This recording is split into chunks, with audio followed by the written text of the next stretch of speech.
జియాడ్గూడకు చెందినటువంటి గణేష్ అనునాక్తుని దగ్గరికి సాదిక్ మరియు కశ్యప్ అను ఇద్దరు వ్యక్తులు వచ్చి వారి వద్ద బ్యాన్ చేయబడినటువంటి 1000 రూపాయలు మరియు 500 రూపాయల నోట్లు కరెన్సీ ఉన్నాయి. వీటికి ప్రజెంట్ మార్కెట్లో చాలా విలువ ఉంది అని చెప్పేసి ఇతనికి మాయమాటలు చెప్పి కోటి రూపాయల పాత నోట్లను 8 లక్షలకు ఇతనికి విక్రయించడం జరిగింది.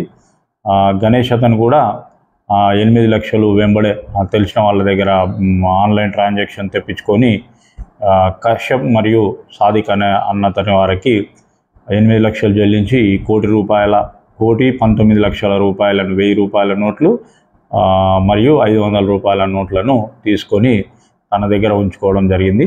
ఈ విషయంలో 1 డే తర్వాత ఇతనికి తాను మోసపోయినా అని గ్రహించి పోలీసులకు తెలియజేయగా వెంబడే పోలీసులు కశ్యప్ను సాదిక్ను పట్టుకొని డబ్బుల గురించి ఆరోదీయగా ద్వారక అన్న తను బెంగళూరుకు సంబంధించిన వ్యక్తి ఈ నోట్లు ఇవ్వడం జరిగిందని చెప్పిండు. వీళ్ళ ముగ్గురు మీద కేసు నమోదు చేసుకొని దర్యాప్తు చేస్తున్నాం.